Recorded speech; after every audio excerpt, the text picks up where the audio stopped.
Hey everyone, it's Jon Barinholtz, and here is a look at NBC's new workplace comedy, American Auto, from the creator of Superstore. Boom, boom, boom, boom, boom, boom, boom, boom, boom, boom, boom. You've transitioned from one Justin Spitzer ensemble comedy to another. What made American Auto an easier transition than your first experience with Superstore? And what do you like about the potential for Wesley Payne? Oh God. Well, it was a no-brainer when I first read the script. Justin showed it to me or told me it was going to be sent to me a couple months before they started casting the pilot. I read it and right away I just saw the show for what it was. And it's Superstore. If Superstore is the employees dealing with the bad decisions at corporate, this is now just corporate making those bad decisions. So it's the other side of the coin. It's really fun. I get the world. Justin's so good at building out these workplace ensembles. So from the start, no brainer. So situation comedies on network are way different from even a generation ago. What, in your observation, makes Justin Spitzer one of the best of the current sitcom producers? And what do you need to do today to set down roots in the sitcom as opposed to a Seinfeld or Friends of another generation?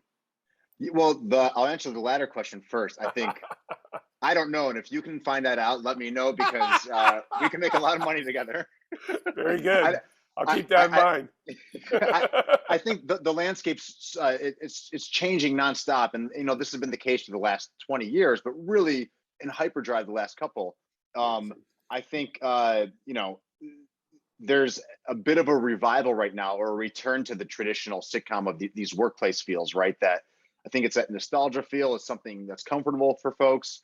It's an alternative to what I know I've been doing, all my friends have been doing, which is, oh, we're going to sit down and we're going to binge this 10-episode series all in one sitting. And it's like we have to feed the beast. What do we watch next? There's something comforting about the return of like really solid, great comedies at a network level that are happening at a weekly pace. And, it's not intimidating to have to, binge through to catch up before there's spoilers. And so I think we're in a good timing for that right now in terms of people returning to the traditional half-hour sitcom. And I answered that one so long, I forget the first half of the question. What in your observation makes Justin Spitzer one of the best of the current sitcom producers? It really just is an honesty with the way he approaches the world. The characters are so real, and they do their homework. I was so surprised to from Superstore, at least, where I got recognized the most was in big box stores. Like when I would go to Target or like a Best Buy, those employees, the Superstore, that's, man, like I deal with that same stuff. And it's so honest to what that environment is. And I think American Auto is the same way. I think it's very honest to what this corporate workplace is. They're answering to folks too, even though they're making the decisions. They have a board to answer to. So I really think it's setting these interesting characters in an environment that we know exists in this world and approaching it honestly. All right. What sitcoms did you watch growing up, and did you ever say to yourself, hey, this is just like the sitcom I loved? Yeah, with both Superstore and American Auto, they had that feeling of the workplace feel. Superstore very much more so like the traditional workplace feel. Growing up, I was a huge Seinfeld fan. I don't think you could grow up in the 90s and not be a huge Seinfeld fan. I was a sucker for NBC Thursday night comedies. I was Seinfeld, Frasier, Friends. They were all in my lineup. I would race to get my piano lesson done by 8 o'clock so I could start watching all of them. I would see Superstore more in the light of, even like a Cheers, where these characters you're living with, them. And American Auto, a little bit more fast paced, and it has that feel of like Veep or Succession, where these people are in suits, so they're important. So the camera's moving a lot. And there's it's highlighting the importance of how these people feel. So I would give it a comp to those shows in terms of the look and feel of it. When you portray a character for a long time, as you did Marcus on Superstore, what relation do you have with him personally that you're not necessarily telling the creators? And did you slip into those elements in that relationship when you did the character? Yeah, it's a good question. I think inevitably that has to happen, right? You have to this is a character you're playing, but you have to bring some of yourself to it, and you're living with this person, as much as you're living with, the people in your house that you go home to at the end of the day. So they're part of you. And with Marcus specifically, on paper, he's such like, he was presented such like a goofball and like, and someone who also may be a little bit harsh at first and rough around the edges, someone who I may not want to go like hang out with if I first met him. But as I got deeper into that role, and everyone's the hero of their own story. Marcus is the hero of his own story. And, very quickly I fell in love with that character. And it was, scary how the lines would blur sometimes. I'd bring a little Jon to Marcus and maybe too much Marcus into Jon. What is the philosophy of American Auto as far as reflecting the American workplace of the pre-pandemic era? And since that workplace has changed so profoundly, do you think, almost ironically, that American Auto is now a nostalgia show? We were about to shoot the pilot the week before, or the week of lockdown happening. I still remember being in my costume fitting, and the Netflix show I was working on we'd already shut down a writer's room. And I remember being in the costume fitting and being like, are we going to shoot this next week? And everyone was like, yeah, we're going to shoot it. We're going to get out. It's fine. And sure enough, 24 hours later, it's like, everything is shut down. We're not making this. So I was curious to see what adjustments they would make. Right. And I think the calculated decision was, we're not going to be in this pandemic forever. Right. As long as it seems like this. And the choice of like, wearing masks in the show or not, where Superstore made that choice, right? We made the choice to be like concurrent with everything that was happening. Right. The timing of the release now, it's like, I think we're just on the cusp where, sure, you can look at it as a nostalgia show of like, oh, the before times. But I think it could also very much play as like, oh, this is a reset after the pandemic. And it's more of a looking forward thing. So maybe if you're watching the show right now, you may be like, why did they wear a mask? But I think that'll quickly dissipate as time goes on and the show grows into itself. How did you and Ike's career path interact? Did you begin in show business? Did he begin in show business first, and you thought it would be a good idea as well, like the Baldwin brothers, or were you collaborating and basically doing it side by side like the Coen brothers? That's good. Yeah, which one were we? Ike was first. He left college after his freshman year, went back to Chicago and started doing Improv Olympic. And right. I remember, me and my 7th grade friends would go to improv. It was 2 blocks from my house. Right. We'd walk to Improv Olympic and we'd watch these improv shows, and we were blown away by what we were seeing. We probably were understanding half of what we were saying in terms of the content because we were in 7th grade, but just that sense of like fun and joy and community on stage.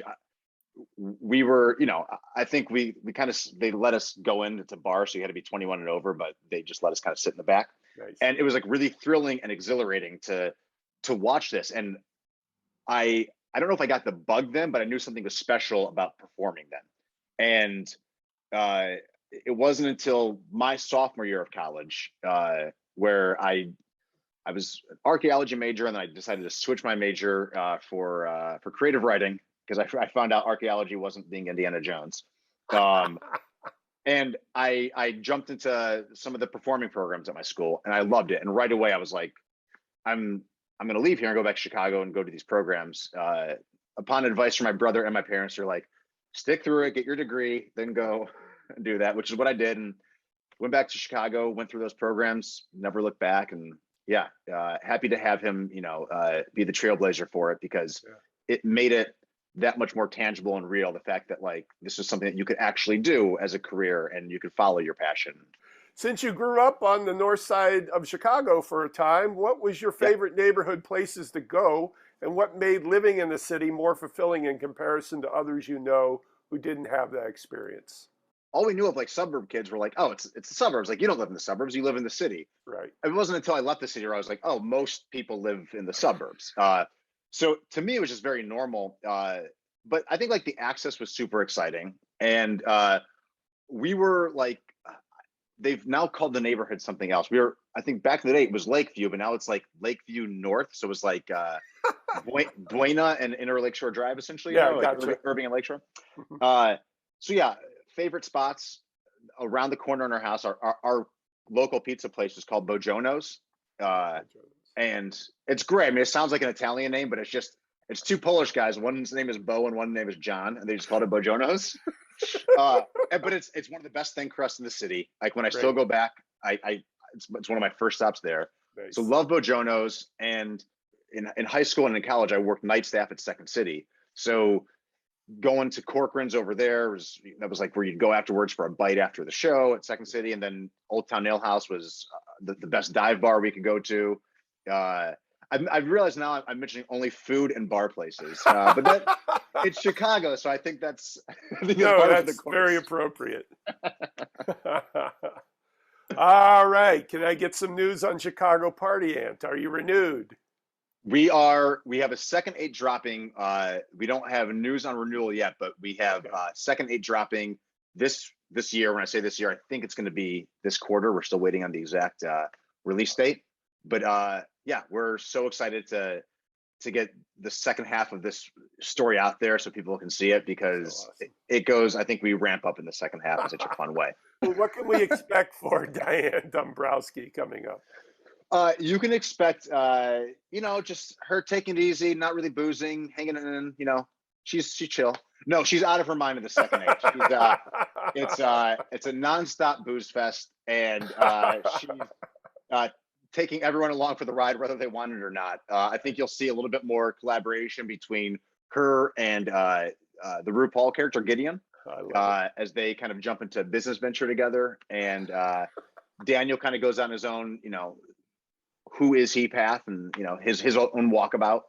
And Bonnie and Mark struggle with the empty nest syndrome. That's all to come in the back 8. If Wesley Payne were to do a crossover in one of the Chicago series, which one would it be, and what would be his situation? Oh man, I think like in his mind, he'd want it to be Chicago Fire, and that he'd be like, he'd just see a fire before the fire department got there, and he'd tell people that he saved the day. That's like what he'd want to happen, but in reality, it would probably be like Chicago Med, and like he like OD'd on Viagra or something like that. Like he did something.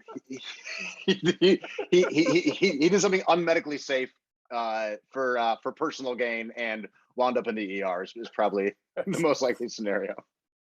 This is Patrick McDonald for HollywoodChicago.com. Copyright 2022.